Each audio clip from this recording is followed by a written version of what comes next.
चलिए मित्रों, शुरू करते हैं हम अपना आज का करंट अफेयर। देखते हैं हमारी आज की जितनी भी महत्वपूर्ण खबरें हैं सभी पे विस्तार से चर्चा और विश्लेषण करते हैं। हमारी पहली न्यूज़ है, नक्सलवाद से सर्वाधिक प्रभावित जिलों की संख्या 6 से घटकर 3 हो गई। अब केवल छत्तीसगढ़ के 3 जिले बीजापुर, सुकमा और नारायणपुर ही वामपंथी उग्रवाद से सबसे अधिक प्रभावित हैं। वामपंथी उग्रवाद से प्रभावित जिलों की संख्या भी 18 से घटाकर मात्र 11 रह गई। भारत में वामपंथी उग्रवाद, तो इसकी शुरुआत 1967 में पश्चिम बंगाल के नक्सलबाड़ी आंदोलन से हुई थी। विचारधारा, तो इसका मूल कारण सामाजिक आर्थिक असमानताओं में निहित है और यह माओवादी विचारधाराओं से प्रेरित है।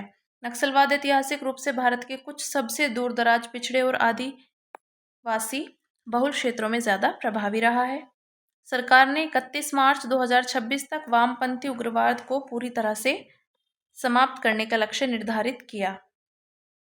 भारत की बहुआयामी वामपंथी उग्रवाद विरोधी रणनीति, तो राष्ट्रीय कार्य योजना और नीति 2015, इसमें वामपंथी उग्रवाद के टॉप लीडर्स के साथ साथ जर्मनी कार्यकर्ताओं को निशाना बनाना, संबंधित हिंसा समर्थक व कुटिल विचारधाराओं से निपटना, वित्तीय संसाधनों या फंडिंग पर रोक लगाना, राज्य एवं केंद्र सरकारों के बीच समन्वय बढ़ाना आदि शामिल है। समाधान रणनीति, तो इसमें स्मार्ट नेतृत्व, आक्रामक रणनीति, प्रेरणा, प्रशिक्षण आदि शामिल है। विकास संबंधी प्रयास, तो वित्तीय समावेशन के प्रयासों में बैंक शाखाएं, एटीएम और डाकघर खोलना तथा बैंकिंग कॉरेस्पॉन्डेंट का संचालन करना शामिल है। कौशल विकास एवं शिक्षा संबंधी पहलों में आईटीआईज, कौशल विकास केंद्र और एकलव्य मॉडल आवासीय विद्यालय की स्थापना करना शामिल है। स्थानीय आबादी को व्यक्तिगत सुविधाएं प्रदान करने और लाभ पहुंचाने के लिए धरती आबा जनजातीय ग्राम उत्कर्ष अभियान चलाया जा रहा है। सामुदायिक सहभागिता और लोगों की धारणा का प्रबंधन, उदाहरण के लिए सिविक एक्शन प्रोग्राम का उद्देश्य सुरक्षा बलों के व्यवहार को मानवीय एवं मित्रवत बनाना, साथ ही स्थानीय लोगों के साथ उनके अच्छे संबंध स्थापित करना है। अन्य, तो इसमें नक्सली आत्मसमर्पण, सह पुनर्वास योजना आदि शामिल है। फिर नेक्स्ट है, सुप्रीम कोर्ट ने दिल्ली एनसीआर में ग्रीन पटाखों के सीमित उपयोग की अनुमति दी। तो सुप्रीम कोर्ट ने दिल्ली एनसीआर में पटाखों के उपयोग में अस्थायी राहत देते हुए सरकार द्वारा अनुमोदित ग्रीन पटाखों के सीमित उपयोग की अनुमति दी है। सुप्रीम कोर्ट के मुख्य निर्देशों पर एक नज़र डालते हैं, तो पटाखों का उपयोग केवल निर्धारित दिनों और समयावधि में ही किया जा सकेगा। केवल नीरी द्वारा स्वीकृत पटाखे ही अधिकृत आउटलेट के माध्यम से बेचे जा सकते हैं। प्रतिबंधित रसायनों वाले पटाखे या ई कॉमर्स प्लेटफॉर्म के माध्यम से बेचे जाने वाले पटाखे भी प्रतिबंधित रहेंगे। केंद्रीय प्रदूषण नियंत्रण बोर्ड इस अवधि के दौरान अस्थायी राहत के प्रभाव का आकलन करने के लिए वायु गुणवत्ता की निगरानी करेगा। महत्व, तो सुप्रीम कोर्ट का यह निर्णय पर्यावरण संरक्षण और सांस्कृतिक परंपराओं के बीच एक व्यवहारिक संतुलन को दर्शाता है। यह संतुलन लोक स्वास्थ्य और उत्सव की भावनाओं दोनों का सम्मान करने की आवश्यकता को पहचानता है। इस अवधि के दौरान एकत्र किए गए वायु गुणवत्ता डेटा के आधार पर यह साक्ष्य आधारित नीति निर्माण के लिए एक पायलट पहल के रूप में भी काम कर सकता है। ग्रीन पटाखे क्या हैं? तो ग्रीन पटाखे CSIR NEERI द्वारा विकसित किए गए हैं। इन्हें पारंपरिक पटाखों की तुलना में पर्यावरण को कम नुकसान पहुंचाने के लिए बनाया गया है। ये पूरी तरह प्रदूषण मुक्त नहीं है, लेकिन इनसे पार्टिकुलेट मैटर के उत्सर्जन में कम से कम 30% की कमी होती है। इनमें बेरियम नाइट्रेट, आर्सेनिक, लिथियम और पारा जैसे हानिकारक रसायन भी नहीं होते हैं। इन्हें पहली बार अर्जुन गोपाल बनाम भारत संघ 2018 के फैसले के बाद पेश किया गया था, जब पारंपरिक पटाखों पर प्रतिबंध लगाया गया था। देखते हैं ग्रीन पटाखों के प्रकार। तो SWAS safe water and air releaser, तो बहुत महीन पानी की बूंदें उत्सर्जित करते हैं जो धूल को सोख लेती हैं। SAFAL सेफ मिनिमल एल्यूमिनियम, तो इनमें एल्यूमिनियम की सुरक्षित मात्रा होती है और ये कम आवाज़ करते हैं। STAR सेफ थर्माइट क्रैकर, ये पोटेशियम नाइट्रेट और सल्फर से मुक्त होते हैं तथा बहुत कम धुआं उत्सर्जित करते हैं। फिर आगे देखते हैं, कृषि लागत एवं मूल्य आयोग ने उपज और मृदा स्वास्थ्य को नुकसान पहुंचा रही असंतुलित उर्वरक सब्सिडी पर प्रकाश डाला। तो CACP ने अपनी हालिया रिपोर्ट रबी फसलों के लिए मूल्य नीति विपणन सत्र 2024-25 में उर्वरकों से संबंधित मुद्दों पर प्रकाश डाला है। इस रिपोर्ट में प्रकट किए गए प्रमुख मुद्दे हैं: उर्वरकों से मिलने वाले लाभ में कमी, NPK, नाइट्रोजन, फास्फोरस और पोटेशियम का प्रति किलोग्राम खाद्यान्न उत्पादन 12 किलोग्राम से घटकर 2020 में 3 किलोग्राम हो गया है। सब्सिडी संरचना का प्रभाव, तो उर्वरकों पर दी जाने वाली सब्सिडी के कारण यूरिया का अत्यधिक उपयोग हो रहा है। इससे पोषक तत्वों और साथ ही मिट्टी की उर्वरता में भी असंतुलन उत्पन्न हो रहा है। उर्वरक का असमान उपयोग, तो कुछ राज्यों और जिलों में उर्वरक का प्रति हेक्टेयर उपयोग आवश्यकता से अधिक है, जबकि अन्य में बहुत कम है। उदाहरण के लिए आंध्र प्रदेश और तमिलनाडु के कुछ जिलों में प्रति हेक्टेयर 500 किलोग्राम से अधिक उर्वरक का उपयोग किया गया है, जो निर्धारित स्तर से कहीं अधिक है। आयात पर निर्भरता, तो देश की 30% उर्वरक मांग आयात से पूरी होती है, जिसमें कच्चा माल और तैयार उर्वरक दोनों शामिल है। सीएसीपी द्वारा की गई सिफारिशें, तो यूरिया की कीमतों में चरणबद्ध वृद्धि करना, यूरिया पर दी जाने वाली सब्सिडी का उपयोग पी और के उर्वरकों यानी फास्फोरस और पोटेशियम को समर्थन देने के लिए किया जाना चाहिए। एकीकृत पोषक तत्व प्रबंधन को बढ़ावा देना, तो इसके तहत रासायनिक उर्वरकों, जैविक खाद और जैव उर्वरकों को एकीकृत किया जाना चाहिए। मृदा परीक्षण को बेहतर करना, तो इसके तहत प्रयोगशालाओं को उन्नत करना, आधुनिक उपकरण स्थापित करना तथा रियल टाइम में मृदा विश्लेषण और परामर्श सेवाओं के लिए कर्मचारियों को प्रशिक्षित करना आदि शामिल किया जाना चाहिए। फिर उर्वरक संबंधी मुद्दों के समाधान के लिए उपाय, तो पोषक तत्व आधारित सब्सिडी योजना, धरती माता की उर्वरता की बहाली, जागरूकता, पोषण और सुधार हेतु प्रधानमंत्री कार्यक्रम यानी पीएम प्रणाम। अन्य है मृदा स्वास्थ्य कार्ड, नीम लेपित यूरिया, नैनो उर्वरकों को बढ़ावा देना आदि। फिर नेक्स्ट है आरबीआई गवर्नर ने अन्य केंद्रीय बैंकों को स्टेबल कॉइन की तुलना में सीबीडीसीएस को बढ़ावा देने का सुझाव दिया। यह सुझाव हाल ही में कुछ वैश्विक घटनाओं के संदर्भ में आया है, जैसे संयुक्त राज्य अमेरिका द्वारा guiding and establishing national innovation for US stable coins act और दक्षिण कोरिया द्वारा digital asset basic act bill पारित किया जाना। सेंट्रल बैंक डिजिटल करेंसी और स्टेबल कॉइन के विषय में देखते हैं, तो सीबीडीसी एक नई प्रकार की मुद्रा है जो केवल डिजिटल रूप में होती है। इसके लिए केंद्रीय बैंक करेंसी को प्रिंट करने के बजाय एक ऐसे डिजिटल मुद्रा जारी करती है जो सभी के लिए आसानी से उपलब्ध होती है। इससे डिजिटल लेन देन और पैसे भेजना सरल एवं तेज हो जाता है। स्टेबल कॉइन एक प्रकार की प्रोग्रामेबल क्रिप्टो करेंसी है, जिसका मूल्य किसी अन्य परिसंपत्ति, प्राय अमेरिकी डॉलर या अन्य मुद्रा से जुड़ा होता है। स्टेबल कॉइन की तुलना में सीबीडीसी को प्राथमिकता देने की आवश्यकता क्यों है? तो संप्रभु समर्थन, सीबीडीसी को कानूनी मुद्रा माना जाता है। इसका अर्थ है कि सरकार इसे हर तरह के लेन देन में स्वीकार और मान्यता देती है। सीबीडीसी एक विनियामक फ्रेमवर्क के तहत संचालित होती है, जिससे उपभोक्ताओं की सुरक्षा सुनिश्चित होती है। हालांकि बहुत से स्टेबल कॉइन्स के लिए विनियामक फ्रेमवर्क एवं निरीक्षण का अभाव है। सीमा पार भुगतान में दक्षता, तो सीबीडीसी अंतर्राष्ट्रीय व्यापार संबंधी भुगतान को सरल और तेज कर सकती है। इससे स्विफ्ट जैसे मध्यवर्तियों पर निर्भरता कम हो सकती है। अन्य तो यह मौद्रिक नीति के साथ बेहतर तरीके से एकीकृत होती है। यह समावेशी और कम लागत वाली सार्वजनिक भुगतान प्रणाली को बढ़ावा देती है। भारत में सेंट्रल बैंक डिजिटल करेंसी के विषय में देखते हैं, तो भारत की सीबीडीसी को डिजिटल रुपया कहा जाता है। यह आरबीआई द्वारा डिजिटल रूप में जारी की जाती है। इसमें भौतिक नकदी के समान ही सुविधाएं होती हैं, जैसे उपयोग में सुविधा, आरबीआई की गारंटी, फाइनलिटी ऑफ सेटलमेंट आदि। यह उपयोगकर्ता के डिजिटल वॉलेट में स्टोर रहती है और इसका उपयोग किसी भी भौतिक नोट की तरह धन प्राप्त करने, भेजने और या लेन देन के लिए भुगतान करने हेतु किया जा सकता है। आरबीआई वर्तमान में 2 प्रकार की सीबीडीसीएस, रिटेल और होलसेल के लिए पायलट परियोजनाएं संचालित कर रहा है। रिटेल सीबीडीसी, तो यह डिजिटल वॉलेट, स्मार्टफोन ऐप आदि के माध्यम से आम जनता के लिए उपलब्ध है। होलसेल सीबीडीसी, तो इसे बैंकों और अन्य लाइसेंस प्राप्त वित्तीय संस्थाओं के मध्य बैंकों के बीच भुगतान एवं प्रतिभूति लेन देन के लिए उपयोग किया जाता है। फिर नेक्स्ट है पैक्स अमेरिकाना का पतन। द्वितीय विश्व युद्ध के बाद जो वैश्विक व्यवस्था स्थापित हुई थी, उसे पैक्स अमेरिकाना कहा जाता है। ये व्यवस्था महत्वपूर्ण बदलावों से गुजर रही है और ये संकेत दिखाई दे रहे हैं कि अब पहले जैसी नहीं रही। ऐतिहासिक रूप से संयुक्त राज्य अमेरिका ने उदार लोकतंत्र, खुले बाजार और बहुपक्षीय सहयोग का समर्थन किया है। इससे सुरक्षा एवं आर्थिक समृद्धि को बढ़ावा मिला है। हालिया घटनाक्रम अमेरिका के इस मॉडल से दूर जाने का संकेत देते हैं। इससे वैश्विक मामलों में नेतृत्व संबंधी शून्यता या लीडरशिप वैक्यूम उत्पन्न हो रहा है।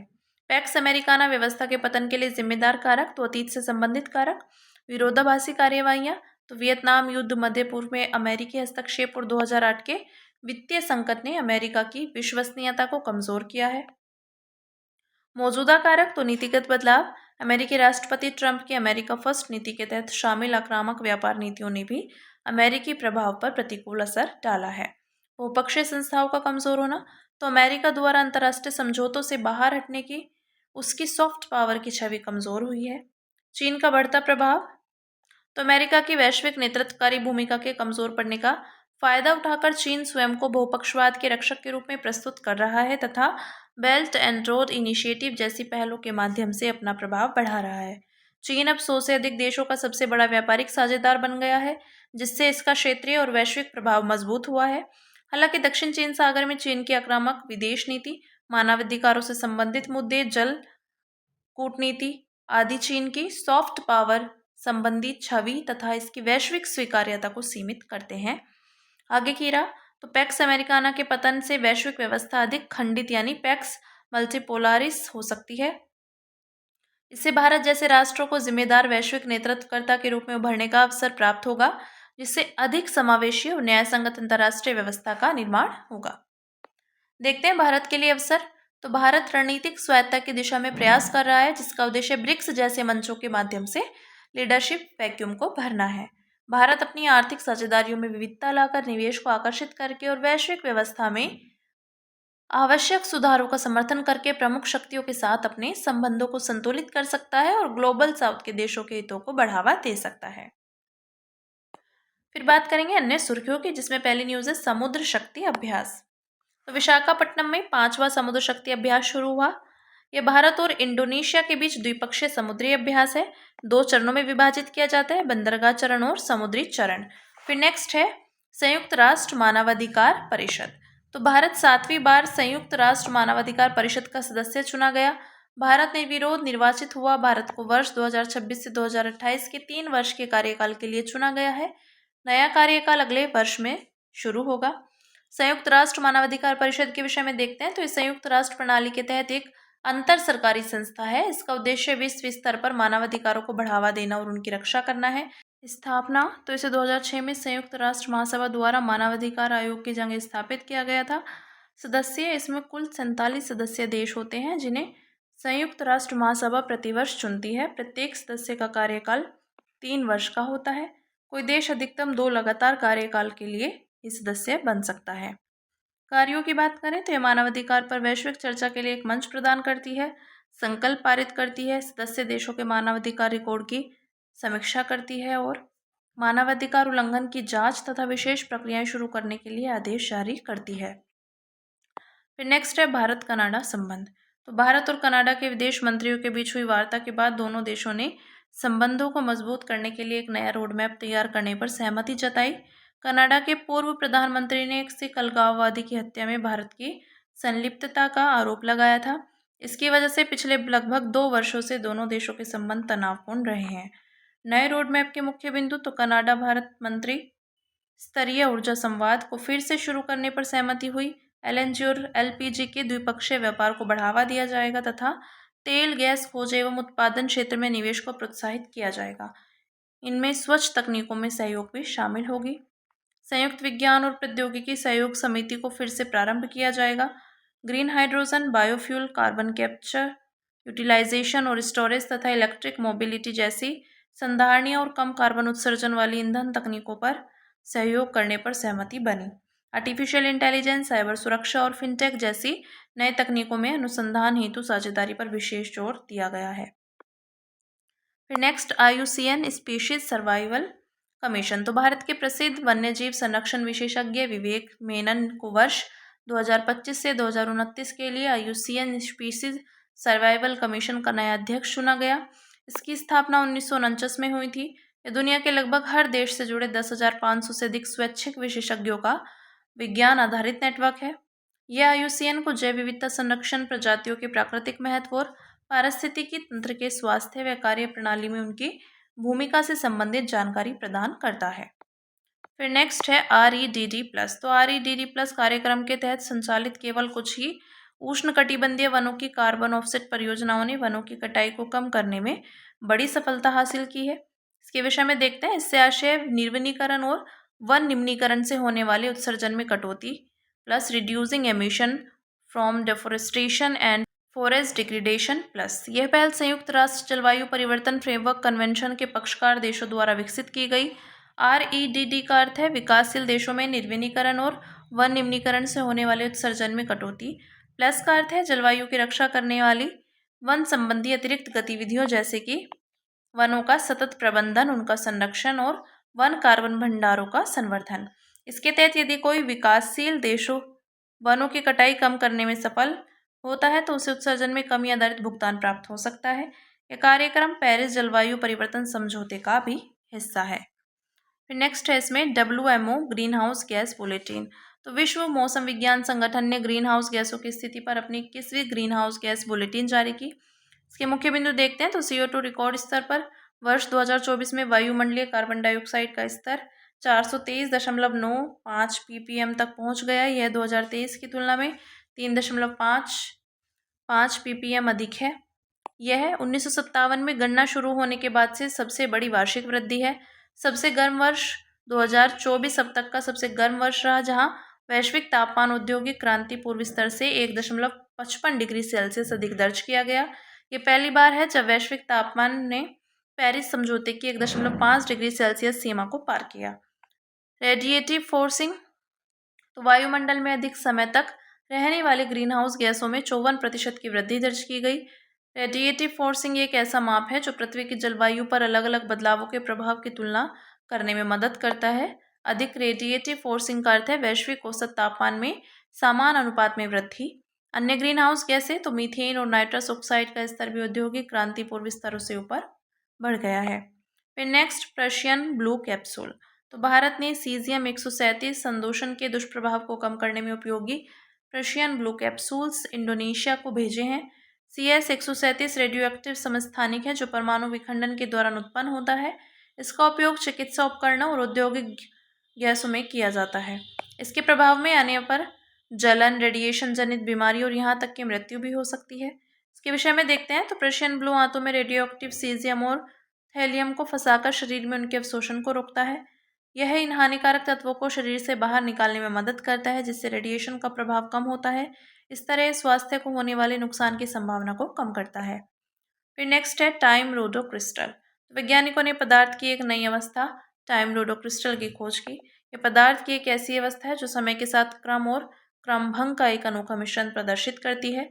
सामान्य क्रिस्टल द्वीप में एक दोहरावदार पैटर्न होता है, वहीं इस अवस्था में क्रिस्टल काल्मिक पैटर्न दिखाता है।